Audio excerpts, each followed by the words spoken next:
میرا نام زاہد تھا۔ میں جنگلات کی تصاویر بنانے والا ایک فوٹوگرافر تھا۔ مجھے دنیا کے ایسے جنگلات پسند تھے جہاں انسان کم اور فطرت زیادہ ہو۔ ایک دن مجھے ایک بوڑھے چرواہے نے ایک ایسے جنگل کا ذکر کیا جہاں رات کے وقت درخت آپس میں سرگوشیاں کرتے تھے۔ لوگ اسے سرگوشیوں کا جنگل کہتے تھے۔ میں نے اس بات کو ایک کہانی سمجھا، لیکن تجسس مجھے وہاں لے گیا۔ جنگل میں داخل ہوتے ہی عجیب خاموشی محسوس ہوئی۔ نہ پرندوں کی آواز، نہ جانوروں کی چہل پہل، صرف ہوا تھی جو پتوں سے ٹکرا کر ایسے لگ رہی تھی جیسے کوئی آہستہ آہستہ کچھ کہہ رہا ہو۔ میں نے کیمرہ نکالا اور تصویریں لینا شروع کی۔ چند قدم آگے بڑھا تو ایک بہت بڑا پرانا درخت نظر آیا۔ اس کے تنے پر عجیب نشان بنے ہوئے تھے، جیسے کسی نے برسوں پہلے کوئی راز لکھی ہوئی زبان میں لکھ دیا ہو۔ میں نے تصویر لی۔ جیسے ہی کیمرے کی اسکرین دیکھی، میرے جسم میں سرد لہر دوڑ گئی۔ تصویر میں درخت کے پیچھے ایک سفید سایہ کھڑا تھا۔ میں فوراً پلٹا، لیکن وہاں کوئی نہیں تھا۔ میں نے دوبارہ تصویر دیکھی۔ اس بار سایہ غائب تھا۔ میں نے سوچا شاید روشنی کا دھوکہ ہوگا، مگر اچانک میرے کانوں میں کسی کی سرگوشی سنائی دی، واپس چلے جاؤ۔ میں گھبرا کر ادھر ادھر دیکھنے لگا۔ جنگل پہلے جیسا ہی خاموش تھا۔ میں نے خود کو سنبھالا اور آگے بڑھنے کا فیصلہ کیا۔ کچھ دور چلنے کے بعد مجھے زمین پر ایک پرانا لکڑی کا صندوق ملا۔ صندوق بند تھا۔ اس پر زنگ آلود لوہے کا تالا لگا ہوا تھا، لیکن حیرت کی بات یہ تھی کہ اس کے ارد گرد مٹی پر کسی کے تازہ قدموں کے نشان موجود تھے۔ ایسا لگ رہا تھا جیسے کوئی ابھی یہاں سے گزرا ہو۔ حصہ 2، پراسرار صندوق۔ میں آہستہ آہستہ صندوق کے قریب گیا۔ چاروں طرف خاموشی چھائی ہوئی تھی، صرف ہوا درختوں کی شاخوں کو ہلا رہی تھی۔ میں نے قدموں کے نشانات کو غور سے دیکھا۔ وہ صندوق تک آتے تھے، لیکن واپس کہیں نہیں جاتے تھے، جیسے وہ شخص اچانک غائب ہو گیا ہو۔ میرے دل کی دھڑکن تیز ہو گئی۔ میں نے تالا کھولنے کی کوشش کی۔ حیرت انگیز طور پر تالا بغیر کسی چابی کے خود ہی کھل گیا۔ صندوق کا ڈھکن آہستہ آہستہ اوپر اٹھا۔ اندر ایک پرانی ڈائری، زنگ آلود کمپاس اور ایک چھوٹا سا پتھر رکھا تھا۔ وہ پتھر ہلکی سبز روشنی چھوڑ رہا تھا۔ میں نے ڈائری کھولی۔ پہلے صفحے پر صرف ایک جملہ لکھا تھا، جو اس پتھر کو اٹھائے گا جنگل اس کا امتحان لے گا۔ میں نے مسکرا کر سوچا کہ شاید یہ کسی پرانی کہانی کا حصہ ہوگا۔ میں نے سبز پتھر ہاتھ میں اٹھا لیا۔ اچانک تیز ہوا چلنے لگی۔ درخت زور زور سے ہلنے لگے۔ آسمان پر کالے بادل چھا گئے۔ وہی سرگوشی دوبارہ سنائی دی، اب واپسی آسان نہیں ہوگی۔ میرے ہاتھ میں موجود کمپاس تیزی سے گھومنے لگا۔ اس کی سوئی کسی ایک سمت پر رکنے کی بجائے مسلسل گھوم رہی تھی۔ میں نے فوراً صندوق بند کیا، لیکن اب وہ دوبارہ نہیں کھل رہا تھا، جیسے وہ کبھی کھلا ہی نہ ہو۔ میں نے وہاں سے نکلنے کا فیصلہ کیا، لیکن چند قدم چلنے کے بعد مجھے احساس ہوا کہ راستہ بدل چکا تھا۔ جہاں سے میں آیا تھا وہاں اب گھنے درخت کھڑے تھے۔ میں نے کیمرہ نکالا اور ارد گرد کی ویڈیو بنانا شروع کر دی۔ اسی لمحے مجھے دور ایک ننھی سی بچی دکھائی دی۔ وہ سفید لباس پہنے خاموشی سے مجھے دیکھ رہی تھی۔ میں نے آواز دی، تم کون ہو؟ وہ کچھ نہ بولی، صرف اپنا ہاتھ اٹھا کر جنگل کے اندر کی طرف اشارہ کیا، اور اگلے ہی لمحے وہ دھند میں غائب ہو گئی۔ میں چند لمحے وہیں کھڑا رہ گیا۔ مجھے پہلی بار یقین ہو گیا تھا کہ یہ عام جنگل نہیں تھا، اور میرا اصل امتحان اب شروع ہونے والا تھا۔ حصہ 3، بھولا ہوا گاؤں۔ میں نے گہرا سانس لیا اور اس سمت چل پڑا جہاں وہ پراسرار بچی اشارہ کر کے غائب تھی۔ ہر قدم کے ساتھ جنگل پہلے سے زیادہ گھنا ہوتا جا رہا تھا۔ درختوں کی شاخیں آپس میں اس طرح جڑی ہوئی تھی کہ سورج کی روشنی بھی مشکل سے زمین تک پہنچ رہی تھی۔ کچھ دیر بعد اچانک درخت ختم ہوئے۔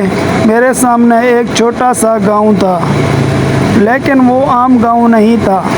تمام گھر لکڑی کے بنے ہوئے تھے، دروازے کھلے تھے، کھڑکیاں بھی کھلی تھیں، مگر وہاں کوئی انسان موجود نہیں تھا۔ ایسا لگ رہا تھا جیسے پورا گاؤں ایک ہی لمحے میں خالی ہو گیا ہو۔ میں ایک گھر کے اندر داخل ہوا۔ میز پر مٹی سے ڈھکی ہوئی پلیٹیں رکھی تھیں۔ چولہے میں راکھ ابھی موجود تھی۔ دیوار پر ایک پرانی تصویر لگی تھی۔ میں نے اسے صاف کیا تو حیران رہ گیا۔ تصویر میں یہی گاؤں تھا، لیکن سب لوگ خوشی سے مسکرا رہے تھے، اور سب سے عجیب بات، تصویر کے ایک کونے میں وہی سفید لباس والی بچی کھڑی تھی۔ میں نے تاریخ دیکھی۔ تصویر تقریباً 50 سال پرانی تھی۔ یہ کیسے ممکن ہے؟ میں نے آہستہ سے خود سے کہا۔ اتنے میں میرے ہاتھ میں موجود سبز پتھر تیزی سے چمکنے لگا۔ اس کی روشنی سیدھی ایک پرانے کنویں کی طرف جا رہی تھی۔ میں احتیاط سے کنویں کے قریب پہنچا۔ اندر جھانکا تو صرف اندھیرا دکھائی دیا۔ اچانک نیچے سے ایک کمزور آواز آئی، ہمیں آزاد کرو۔ میں چونک کر پیچھے ہٹ گیا۔ پھر وہی آواز دوبارہ سنائی دی، جلدی کرو، وقت بہت کم ہے۔ میرے جسم میں خوف کی لہر دوڑ گئی۔ میں نے ہمت کر کے کنویں کے کنارے پڑی ایک موٹی رسی اٹھائی اور اندر اتار دی۔ چند لمحوں بعد رسی زور سے ہلنے لگی۔ ایسا لگ رہا تھا جیسے کوئی اسے پکڑ کر اوپر آ رہا ہو۔ میرا دل تیزی سے دھڑکنے لگا۔ میں پوری طاقت سے رسی کھینچنے لگا۔ جیسے ہی رسی اوپر پہنچی، اس کے دوسرے سرے پر کوئی انسان نہیں تھا، بلکہ ایک پرانا لوہے کا صندوق بندھا ہوا تھا۔ صندوق پر وہی عجیب نشان بنے ہوئے تھے جو میں نے جنگل کے پہلے درخت پر دیکھے تھے۔ میں ابھی اسے کھولنے ہی والا تھا کہ پورے گاؤں میں ایک ساتھ گھنٹیاں بجنے لگیں، اور تمام خالی گھروں کے دروازے خود بخود بند ہونا شروع ہو گئے۔ حصہ 4، جنگل کا محافظ۔ گھنٹیوں کی آواز پورے گاؤں میں گونجنے لگی۔ میں نے گھبرا کر چاروں طرف دیکھا۔ تمام گھروں کے دروازے زور سے بند ہو چکے تھے۔ ہوا اچانک برف جیسی ٹھنڈی ہو گئی۔ میرے ہاتھ میں موجود سبز پتھر پہلے سے زیادہ تیزی سے چمکنے لگا۔ میں نے ہمت کر کے لوہے کا صندوق کھولا۔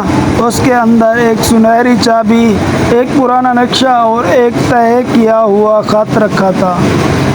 میں نے خط کھولا۔ اس پر لکھا تھا، اگر تم یہاں تک پہنچ گئے ہو تو اس کا مطلب ہے کہ جنگل نے تمہیں منتخب کر لیا ہے۔ اس جنگل کی حفاظت ایک قدیم محافظ کرتا ہے، مگر کئی سال بعد ایک لالچی شخص نے جنگل کے مقدس خزانے کو چرانے کی کوشش کی۔ اسی دن سے یہ گاؤں، اس کے لوگ اور محافظ ایک میں قید ہو گئے۔ صرف وہی شخص اس جادو کو توڑ سکتا ہے جو خزانے کو لینے کی بجائے واپس اس کی اصل جگہ پر رکھ دے۔ خط پڑھتے ہی زمین ہلنے لگی، میرے سامنے دھند جمع ہونے لگی۔ چند لمحوں بعد دھند سے ایک دیو ہرن نمودار ہوا۔ وہ خاموشی سے مجھے دیکھتا رہا، پھر اس نے آہستہ سے اپنا سر موڑا اور جنگل کے اندر ایک تنگ راستے کی طرف چل پڑا۔ مجھے محسوس ہوا کہ وہ مجھے اپنے پیچھے آنے کا اشارہ کر رہا ہے۔ میں نقشہ، سنہری چابی اور سبز پتھر اٹھا کر اس کے پیچھے چل پڑا۔ کافی دیر بعد ہم ایک بہت بڑی غار کے سامنے پہنچے۔ غار کے دروازے پر وہی پراسرار نشان بنے ہوئے تھے جو پہلے درخت اور صندوق پر دکھے تھے۔ دروازے کے درمیان ایک چھوٹا سا سوراخ تھا۔ میں نے سنہری چابی اس میں ڈالی۔ زوردار آواز کے ساتھ پتھر کا دروازہ آہستہ آہستہ کھلنے لگا۔ اندر ایک قدیم عبادت گاہ تھی۔ درمیان میں پتھر کا ایک چبوترا بنا ہوا تھا۔ اس پر ایک خالی جگہ تھی، بالکل ویسی ہی جس شکل کا سبز پتھر میرے ہاتھ میں تھا۔ میں نے جیسے ہی پتھر کو اس جگہ رکھنے کے لیے ہاتھ آگے بڑھایا، میرے پیچھے سے کسی نے زور سے کہا، رک جاؤ، اگر تم نے یہ پتھر رکھ دیا تو تم کبھی اس جنگل سے باہر نہیں جا سکو گے۔ میں فوراً پلٹا اور میرے سامنے ایک نامعلوم شخص کھڑا تھا جس کے ہاتھ میں تیر و کمان تھی اور اس کی نظریں سیدھی سبز پتھر پر جمی ہوئی تھیں۔ حصہ 5 جنگل کا آخری راز۔ میں نے فوراً اس اجنبی کی طرف دیکھا، اس کی آنکھوں میں عجیب سی بے چینی تھی۔ اس نے دوبارہ کہا، پتھر مجھے دے دو، اگر تم نے اسے اپنی جگہ رکھ دیا تو تم ہمیشہ کے لیے اس جنگل کے محافظ بن جاؤ گے۔ میں نے پوچھا، تم کون ہو؟ وہ چند لمحے خاموش رہا، پھر بولا، 50 سال پہلے میں بھی تمہاری طرح یہاں آیا تھا۔ خزانے کی لالچ میں میں نے یہ سبز پتھر چرا لیا۔ اسی دن سے یہ جنگل، یہ گاؤں اور اس کے لوگ جادو میں قید ہو گئے۔ میں برسوں سے اس لمحے کا انتظار کر رہا تھا کہ کوئی دوسرا یہاں آئے اور میری جگہ لے لے۔ اب مجھے ساری حقیقت سمجھ آ چکی تھی۔ وہ مجھے دھوکہ دے کر خود آزاد ہونا چاہتا تھا۔ میں نے مضبوطی سے سبز پتھر اپنے ہاتھ میں پکڑ لیا۔ اچانک پوری غار کانپنے لگی۔ وہ شخص غصے سے میری طرف دوڑا۔ میں نے ایک لمحہ بھی ضائع نہ کیا اور سبز پتھر چبوترے پر رکھ دیا۔ جیسے ہی پتھر اپنی جگہ پر بیٹھا، پوری غار نیلی روشنی سے بھر گئی۔ ایک زوردار گرج سنائی دی۔ وہ اجنبی چیختا ہوا دھند میں تبدیل ہونے لگا۔ چند ہی لمحوں میں وہ مکمل طور پر غائب ہو گیا۔ اسی وقت غار کے دروازے کھل گئے۔ باہر سے سورج کی روشن کرنیں اندر آنے لگیں۔ دور گاؤں کی گھنٹیاں خاموش ہو گئیں۔ میں باہر نکلا تو حیران رہ گیا۔ ویران گاؤں اب زندگی سے بھرا چکا تھا۔ بچے کھیل رہے تھے، لوگ ایک دوسرے سے خوشی سے مل رہے تھے۔ وہی سفید لباس والی بچی میرے پاس آئی۔ اس کے چہرے پر پہلی بار مسکراہٹ تھی۔ تم نے ہمیں آزاد کر دیا۔ اس نے احترام سے اپنا سر جھکایا، پھر آہستہ آہستہ جنگل کی گہرائیوں میں غائب ہو گیا۔ میرے ہاتھ میں موجود کیمرہ اچانک روشن ہو اٹھا۔ میں نے اس کی اسکرین دیکھی۔ اس میں میری پوری مہم کی ایک بھی تصویر موجود نہیں تھی، صرف آخری تصویر محفوظ تھی۔ اس تصویر میں غار کے سامنے کھڑا تھا اور میرے پیچھے وہ ہرن خاموشی سے مجھے دیکھ رہا تھا۔ میں جنگل سے باہر آ گیا۔ سالوں بعد بھی میں نے وہ تصویر کسی کو نہیں دکھائی۔ لوگ آج بھی اس جنگل کو صرف ایک افسانہ سمجھتے ہیں، لیکن میں جانتا ہوں جنگل اپنے راز ہر کسی کو نہیں دکھاتا۔ وہ صرف اسی شخص کو بلاتا ہے جو لالچ نہیں بلکہ سچ اور ہمت کے ساتھ اس کے اندر قدم رکھتا ہے۔